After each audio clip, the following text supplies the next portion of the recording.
हर हर महादेव। आप सभी का हमारे YouTube चैनल में बहुत बहुत स्वागत है। आज हम ग्रहों में सबसे अच्छे ग्रह जिसको हम शुक्र ग्रह कहते हैं, जिनके द्वारा हमारे जीवन में भौतिक सुखों की प्राप्ति होती है और जिनके कुंडली में शुक्र ग्रह बलवान होते हैं, उनके जीवन में बहुत सभी प्रकार की सुख समृद्धि प्राप्त होती है। तो आज हम उन्हीं शुक्र ग्रह के बारे में चर्चा करेंगे कि उन शुक्र ग्रहों का जो शुक्र ग्रह हैं उनका स्वभाव और स्वरूप किस प्रकार से होता है, उसकी हम चर्चा करते हैं। यदि किसी प्रकार से लग्न पर उनकी दृष्टि पड़े, लग्न के साथ संबंध बनाते हैं, तो जो शुक्र ग्रह के स्वभाव और गुण हमें जातक के स्वरूप में या स्वभाव में दिखाई देते हैं। तो कहते हैं कि शुक्र ग्रह का स्वरूप किस प्रकार से होता है, तो बताते हैं। कहते हैं चित्रांबरा कुंचित कृष्ण केशः स्थूलांग देहश्च कफानिलात्मा दूर्वांकुराभः कमनो विशाल नेत्रो भृगुसादित शुक्र वृद्धि।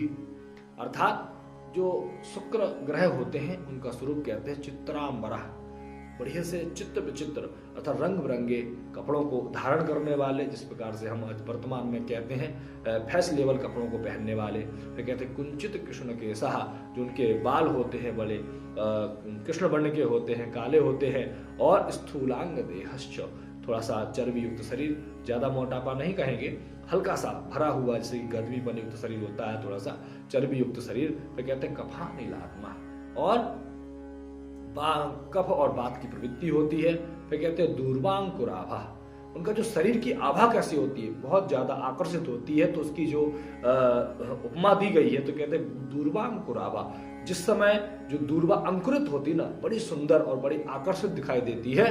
तो कहते हैं उनकी जो आभा होती है, जो उनका आकर्षण होता है, वो होता है दूर्वांकुराभा। जिस प्रकार से दूर्वा उत्पन्न होती है, तो दूर्वांकुर के समान उनके अंदर बहुत अच्छा आकर्षण होता है, बहुत सुंदर स्वरूप होता है। फिर कहते हैं कमनो विशाला, बड़े सुंदर बड़े बड़े नेत्र होते हैं, कमल के समान नेत्रों वाले होते हैं। फिर कहते हैं भृगु सादित शुक्र वृद्धि, इस प्रकार से उनको भृगु अर्थात शुक्र को कहा जाता है। फिर सादित शुक्र वृद्धि, और उस जातक के अंदर जिसकी कुंडली में शुक्र बलवान होते हैं, उनके अंदर वीर की प्रधानता होती है और आकर्षित स्वरूप होता है, बड़ा व्यवहार कुशल होते हैं, किसी व्यक्ति को अपनी तरफ आकर्षित करने वाले होते हैं। कोई भी उनसे मिलता है या बातचीत करता है, तो जिन पर शुक्र का प्रभाव पड़ता है, उनसे लोग बहुत ज्यादा प्रभावित होते हैं, बहुत व्यवहार कुशल व्यक्ति होते हैं। इस प्रकार से हमें शुक्र के स्वरूप और स्वभाव के बारे में जानना चाहिए। हर हर महादेव।